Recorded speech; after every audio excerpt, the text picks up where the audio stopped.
જય Hind. Gujarati study and education ચેનલમાં તમારા દરેકે દરેક મિત્રોનું હાર્દિક સ્વાગત છે. તો આજે આપણે વિડીયોમાં જોવાના છીએ ધોરણ 12 વિષય મનોવિજ્ઞાન પાઠ નંબર 1 છે, જેનું નામ છે સંવેદન, ધ્યાન અને પ્રત્યક્ષીકરણ.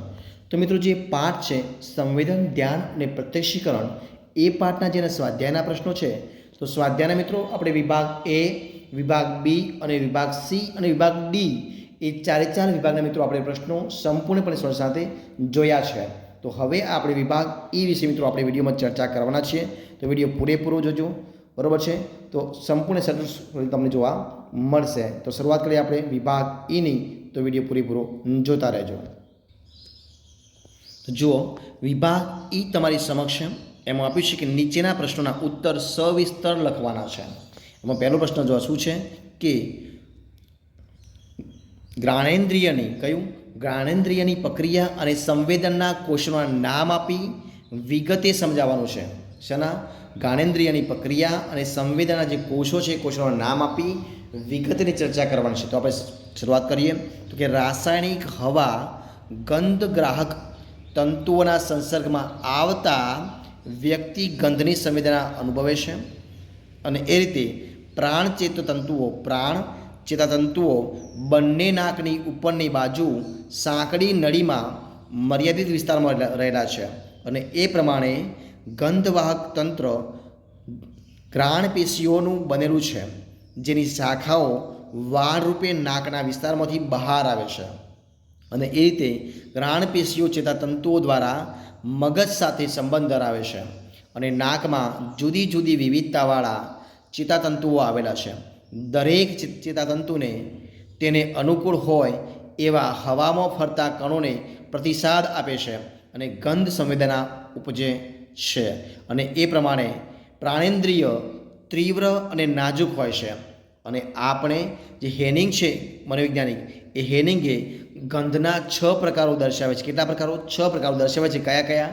તો નંબર 1 મસાલાની ગંધ, નંબર 2 સુગંધ, નંબર 3 ઇથરની ગંધ, 4 રાળની ગંધ, 5 સડેલી વસ્તુની ગંધ, અને નંબર 6 બળતી વસ્તુની ગંધ. આ 6 પ્રકારો દર્શાવે છે. કયા?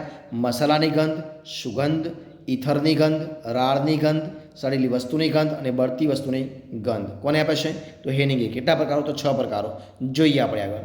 પ્રથમ 4 ગંધ સુખ પ્રેરક છે, જ્યારે છેલ્લી 2 ગંધ અસુખ પ્રેરક છે. એટલે કે 2 અસુખ પ્રેરક ગંધ સાથે હોય તો તીવ્ર ગંધનો અનુભવ થાય છે. તીવ્ર ગંધને દૂર કરવા આપણે અગરબત્તી કે અત્તર જેવા સુગંધી દ્રવ્યોનો ઉપયોગ કરીએ છીએ. એક જ ગંધનો લાંબા સમય સુધી અનુભવ કરવામાં આવે તો તેના વિશેની સંવેદના ઘટી જાય છે, અને આથી જ ઔદ્યોગિક વિસ્તારોમાં રાસાયણિક કારખાનાની આજુબાજુ રહેતા લોકોને રસાયણોની તીવ્ર ગંધ પરેશાન કરતી નથી. જો કે ગંધની સંવેદનશીલતા અંગે વ્યક્તિગત તફાવત જોવા મળતા હોય છે, અને એ રીતે જો શરદી થાય ત્યારે વ્યક્તિ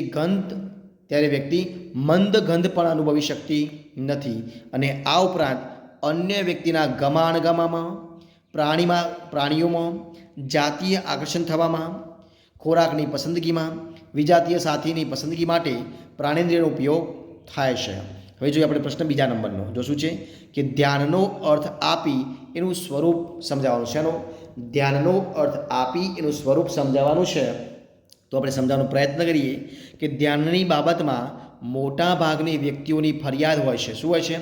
તો કે શિક્ષકની ફરિયાદ છે કે વિદ્યાર્થીઓ ભણવામાં ધ્યાન આપતા નથી. ત્યારબાદ વાલીઓની ફરિયાદ છે કે શિક્ષકો પરીક્ષાના પેપરો ધ્યાનથી તપાસતા નથી. મહિલાઓની ફરિયાદ છે કે પુરુષો ચીજવસ્તુ સારી છે કે ખરાબ તેને ધ્યાનથી તપાસ્યા વગર બજારમાંથી ખરીદી લાવે છે. અને એ રીતે પુરુષોની ફરિયાદ છે કે મહિલાઓ ધ્યાનથી રસોઈ બનાવતી નથી. અને આ બધી સામાન્ય ફરિયાદો પરથી જણાશે કે જીવનની અંદર ધ્યાન ખૂબ જ ઉપયોગી છે, અને એના કારણે એટલે કે ધ્યાન વગર કાર્ય નહીં અને ધ્યાન વગર જ્ઞાન નહીં. એ પ્રમાણે ધ્યાન વગર સંવેદન, પ્રત્યક્ષીકરણ, શિક્ષણ, સ્મરણ, સ્મૃતિ શક્ય નથી. અને ધ્યાનની વ્યાખ્યા મિત્રો આપણે આપી શકીએ. ધ્યાનની વ્યાખ્યા આપણે આ પ્રમાણે આપી શકીએ. જો શું છે કે ડેફિનેશન ઓફ એટેન્શન એટલે કે આપણે ઉદ્દીપકોના મહાસાગરમાં જીવી રહ્યા છીએ. આપણી આજુબાજુ રહેલા અનેક ઉદ્દીપકોમાંથી કેટલાક ઉદ્દીપકો આપણી જ્ઞાનેન્દ્રિયો મારફતે આપણા મગજમાં પ્રવેશે છે અને એ પ્રમાણે આપણે એમાંથી કેટલાક જ ઉદ્દીપક તરફ ચેતના એટલે કે કેન્દ્રિત કરીએ છીએ. ધ્યાનની ક્રિયામાં શારીરિક અને માનસિક સમાયોજન સાધવું પડે છે. ધ્યાન એટલે મનની એકાગ્રતા. હવે આપણે એમ કહી શકીએ કે ધ્યાન વગર સંવેદન શક્ય નથી. જો ઉદ્દીપક પ્રત્યે આપણું ધ્યાન ન હોય તો તેનું સંવેદન થતું નથી અને સંવેદન ન હોય તો ધ્યાન પણ દોરાતું નથી. જેમ કે બધિર વ્યક્તિનું ધ્યાન ધ્વનિ પ્રત્યે દોરાતું નથી. ધ્યાન વગર પ્રત્યક્ષીકરણ થતું નથી. જુદા જુદા મનોવૈજ્ઞાનિકોએ આ પ્રમાણે ધ્યાનની વ્યાખ્યાઓ આપી છે એ આપણે જોવાનો પ્રયત્ન કરીએ. જો શું છે તો કે H.E. ગેરટે ધ્યાનની વ્યાખ્યા આપી છે. તો કોને કહેવાય ધ્યાન? તો કે ધ્યાન એટલે ચોક્કસ ઉદ્દીપકની પસંદગી કરી તેના પર એકાગ્ર બનવાની પ્રક્રિયા. આ કોને કહે છે? H.E. ગેરેટ. બીજો જેમ્સ ડ્રેવર શું કહે છે? તો કે ધ્યાન એટલે પસંદગીયુક્ત ઉદ્દીપકો ઉપર માનસિક કેન્દ્રીકરણ કરવું. આવું કોણ કહે છે? જેમ્સ ડ્રેવર કહે છે. ત્યારબાદ હિલગાર્ડ એટકિન્સન શું કહે છે? તો કે ધ્યાન એટલે થોડાક ઉદ્દીપકો પર પ્રત્યક્ષીકરણનું કેન્દ્રીકરણ કરવાની પ્રક્રિયા. ત્યારબાદ સીટી મોર્ગન શું કહે છે? તો કે ધ્યાન એટલે પ્રત્યક્ષીકરણની એવી પ્રક્રિયાઓ કે જે અમુક ચોક્કસ સમયે આપણા ચેતન અનુભવોમાં સમાવેશ કરવા માટે અમુક નિવેશોને પસંદ કરે છે. એવું કોણ કહે છે? સીટી મોર્ગન કહે છે. આપણે જોઈએ ધ્યાનનું સ્વરૂપ અને લક્ષણ વિશે આપણે ચર્ચા કરીએ. બરાબર છે. એટલે કે નેચર અને કેરેક્ટરિસ્ટિક ઓફ એટેન્શન એટલે કે ધ્યાનની પ્રક્રિયાને સમજવા માટે ધ્યાનના સ્વરૂપનો નિર્ણય કરતા લક્ષણો સમજવા જરૂરી છે. તો કયા કયા છે? નંબર 1 લક્ષણ આપ્યું છે કે ધ્યાન પસંદગીયુક્ત પ્રક્રિયા છે. તો જોઈએ આપણે એને સમજવાનો પ્રયત્ન કરીએ. તો કે ધ્યાનની પસંદગી સ્વૈચ્છિક, અનૈચ્છિક કે સાહજિક હોઈ શકે છે. કોઈ એક સમયે અસંખ્ય પદાર્થો અને અનેક વ્યક્તિઓ પ્રત્યક્ષ કે પરોક્ષ સ્વરૂપે હાજર હોય છે, પરંતુ આપણે એક જ સમયે બધા જ પદાર્થો કે બધી જ વ્યક્તિઓ તરફ ધ્યાન આપી શકતા નથી. આપણે અમુક ઉદ્દીપકને પસંદ કરીએ છીએ તથા બીજા ઉદ્દીપકોને નાપસંદ કરી છોડી દઈએ છીએ. દાખલા તરીકે જાહેર સભામાં આપણે ઘણી વ્યક્તિઓને છોડી દઈને આપણી ઈચ્છિત વ્યક્તિને ધ્યાનના કેન્દ્ર પ્રદેશમાં લાવીએ છીએ. બીજો પોઈન્ટ, ધ્યાન સમાયોજનાત્મક છે. ધ્યાન સમાયોજનાત્મક છે એટલે કે ધ્યાન એક પ્રકારની શારીરિક અને માનસિક સમાયોજનની પ્રક્રિયા છે. ધ્યાનની ક્રિયામાં શારીરિક તથા માનસિક સમાયોજન સાધવું પડે છે. દાખલા તરીકે ક્રિકેટની રમત વખતે વિકેટ કીપર ખેલાડીને સ્ટમ્પ આઉટ કરવા શારીરિક અને માનસિક રીતે તત્પર હોય છે. જોઈએ પોઈન્ટ ત્રીજા નંબરનો, ધ્યાન શોધનાત્મક છે એટલે કે જે બાબત કે વસ્તુ પ્રત્યે ધ્યાન ખેંચાય તેના વિશેનું પરીક્ષણ કરવું, નવું વિચારવું, નવું શોધવું તે ધ્યાનનું લક્ષણ છે. ધ્યાનમાં આવેલી દરેક બાબત પ્રત્યે વ્યક્તિ શોધનાત્મક વલણ ધરાવે છે. દાખલા તરીકે શેરીમાં મોટો અવાજ થાય તો તે અવાજ શેનો છે, ક્યાંથી આવ્યો છે વગેરે પ્રશ્નો ઊભા થાય છે. નંબર 4, ધ્યાન ભવિષ્યલક્ષી છે એટલે કે વ્યક્તિ હાજર રહેલા ઉદ્દીપક તરફ ધ્યાન આપે છે, પરંતુ હંમેશા વ્યક્તિની દ્રષ્ટિ ભવિષ્યલક્ષી હોય છે. ધ્યાનની પ્રક્રિયામાં અપેક્ષા ધારણાનું તત્વ રહેલું છે. દાખલા તરીકે આપણે કોઈ ફિલ્મ જોતા હોઈએ તે દરમિયાન આપણા ચિત્તમાં હવે આગળ શું થશે, નાયક નાયિકા શું કરશે વગેરે વિચારો ઉત્પન્ન થાય છે અને આથી જ ફિલ્મોમાં શું થાય છે, આપણને રસ પડે છે. આપણે આગળ જોઈએ, ધ્યાન પ્રેરણાત્મક છે એટલે કે કંઈક નવું શીખવાડે છે. એટલે કે વ્યક્તિ જ્યારે કોઈ પણ ઉદ્દીપક પ્રત્યે ધ્યાન કેન્દ્રિત કરે છે ત્યારે તેની પાછળ અમુક ચોક્કસ પરિબળો જવાબદાર હોય છે. વ્યક્તિ કોઈ પણ પ્રકારની પ્રેરણા, ઈચ્છા, ઉદ્દેશ્ય કે મનોવૃત્તિથી પ્રેરિત થઈને જ કોઈ વસ્તુ કે વ્યક્તિ તરફ ધ્યાન કેન્દ્રિત કરે છે. આમ ધ્યાન પ્રેરણાત્મક છે. હવે આપણે જોઈએ પોઈન્ટ આગળ કે ધ્યાનને સીમા પ્રદેશ અને કેન્દ્ર પ્રદેશ હોય છે. તો જોઈએ કે પર્યાવરણમાંના જે પદાર્થો આપણી ચેતનામાં સ્પષ્ટપણે હાજર હોય છે તેને ધ્યાનનો કેન્દ્ર પ્રદેશ કહે છે, અને જે પદાર્થો આપણી ચેતનામાં સ્પષ્ટપણે ગેરહાજર હોય છે છતાં જેનો આછો ખ્યાલ હોય છે તેને ધ્યાનનો સીમા પ્રદેશ કહેવામાં આવે છે. ધ્યાનનો કેન્દ્ર પ્રદેશ અને સીમા પ્રદેશ સતત શું હોય છે? બદલાયા કરતો હોય છે. જોઈએ આગળનો પોઈન્ટ, ધ્યાન કેવું છે? ધ્યાન ચંચળ છે. તો એના વિશે આપણે ચર્ચા કરીએ. તો કે ધ્યાન સ્થિર નથી. ચંચળતા ધ્યાનનું મુખ્ય લક્ષણ છે. ઘણા લાંબા સમય સુધી એક જ બાબત ઉપર વ્યક્તિનું ધ્યાન સ્થિર રહી શકતું નથી. ધ્યાન એક ઉદ્દીપક પરથી બીજા ઉદ્દીપક પર અને બીજા પરથી ત્રીજા પર બદલાયા કરે છે. ધ્યાનના ચંચળતાના આ ગુણને મનોવૈજ્ઞાનિકો ધ્યાન વિચલન કહે છે. દાખલા તરીકે તમે તમારા મિત્ર સમૂહનો ફોટો જોતા હો તો ફોટોમાંની દરેક વ્યક્તિ વસ્તુ પર તમારું ધ્યાન ફર્યા કરે છે. અને એ રીતે ધ્યાન વિચલનનો પ્રયોગ કરવા વ્યુત્ક્રમિક આકૃતિઓ વપરાય છે, અને ચિત્રમાં આપેલી આકૃતિઓ વ્યુત્ક્રમિક અને સંદિગ્ધ છે. રૂબિનના કપની આકૃતિમાં ઘડીકમાં બે કાળા ચહેરા દેખાય છે તો ઘડીકમાં સફેદ દીવી દેખાય છે, અને એ રીતે નેકના ઘનની આકૃતિમાં આપણે જોઈએ તો ઘાટી સપાટી ઘડીકમાં પારદર્શક ઘનની આગલી સપાટી તરીકે તો ઘડીકમાં પાછલી સપાટી તરીકે દેખાય છે. અને એ રીતે ટેલિફોન અને બે કૂતરાની આકૃતિમાં જ્યારે આપણે જોઈએ તો જ્યારે ટેલિફોન દેખાય છે ત્યારે કૂતરા દેખાતા નથી, અને જ્યારે કૂતરા દેખાય છે ત્યારે ટેલિફોન દેખાતો નથી. બરાબર છે. હવે આપણે જોઈએ પ્રશ્ન નંબર 3 નંબરનો. ધ્યાનના વસ્તુલક્ષી નિર્ધારકો ઉદાહરણ સહિત સમજાવવાના છે. એ આપણે સમજાવવાનો પ્રયત્ન કરીએ. જોઈએનો જવાબ. તો કે ધ્યાન એ પસંદગીયુક્ત પ્રક્રિયા છે.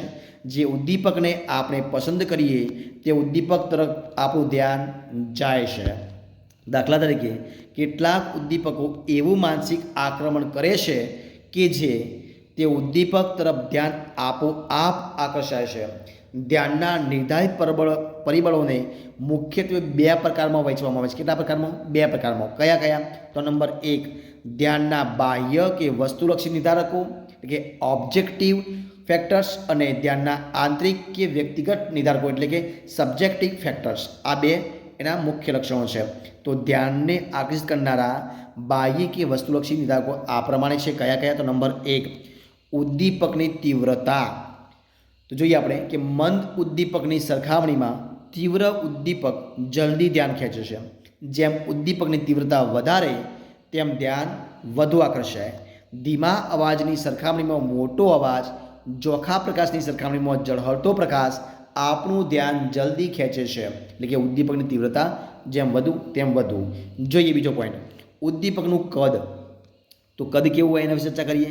તો કે અન્ય બધી જ બાબતો સમાન હોય તો નાના કદની સરખામણીમાં મોટા કદની વસ્તુ જલ્દી ધ્યાન ખેંચે છે. વર્તમાનપત્રમાં ટચુકડી જાહેરાતની વચમાં આપેલી મોટા કદની જાહેરાત, બૂટની દુકાનમાં લટકાવેલું મોટા કદનું બૂટ વગેરે ઉદ્દીપકો જલ્દી ધ્યાન ખેંચે છે. આગળ, ઉદ્દીપકની વિષમતા. તો 2 સમાન ઉદ્દીપકોની સરખામણીમાં 2 વિરોધી કે વિષમ ઉદ્દીપકો વ્યક્તિનું ધ્યાન જલ્દી ખેંચે છે. દાખલા તરીકે ગોરી યુવતીએ ધારણ કરેલા કાળા વસ્ત્રો, ઊંચા કદવાળા પુરુષ સાથે ચાલતી ઠીંગણા કદવાળી સ્ત્રી, શાંત ઓરડામાં થતો ધીમો અવાજ અને છોકરીઓ વચ્ચે ઊભેલો છોકરો, અહીં ઉદ્દીપકોની વિષમતાના કારણે આપણું ધ્યાન ખેંચાય છે. જોઈએ આગળનો પોઈન્ટ, ઉદ્દીપકની ગતિશીલતા. એના વિશે આપણે ચર્ચા કરીએ. તો કે સ્થિર ઉદ્દીપકની સરખામણીમાં ગતિશીલ ઉદ્દીપકો વ્યક્તિનું ધ્યાન જલ્દી ખેંચે છે. દાખલા તરીકે કોઈ વૃક્ષ પર બેઠેલા પક્ષીઓ આપણું ધ્યાન ખેંચતા નથી, પરંતુ આ બધા જ પક્ષીઓ ઉડે એટલે તે તરફ આપણું ધ્યાન ખેંચાશે. આકાશમાં ઉડતા વિમાનો રમતા બાળકોનું ધ્યાન ખેંચે છે. ચાલતી ટ્રેન અને ગતિશીલ પ્રકાશવાળી જાહેરાત ઉપર ઉદ્દીપકની ગતિના કારણે આપણું ધ્યાન ખેંચાય છે. કુસ્તી કરતા પહેલવાનનો હાથ પગ ઊંચા નીચા કરી આપણું ધ્યાન ખેંચે છે. નંબર 5, ઉદ્દીપકમાં પરિવર્તન. તો કે પરિસ્થિતિમાં ફેરફાર થતાં ઉત્પન્ન થતી નવી પરિસ્થિતિનું વ્યક્તિનું ધ્યાન ખેંચવામાં અગત્યનો ભાગ ભજવે છે. દાખલા તરીકે એકાએક વાતાવરણમાં થતો ફેરફાર, ઘડિયાળનું બંધ થઈ જવું, આવી બાબતો પરિવર્તનના કારણે આપણે ધ્યાન ખેંચે છે એટલે કે આકર્ષે છે. આગળનો પોઈન્ટ, ઉદ્દીપકમાં નવીનતા.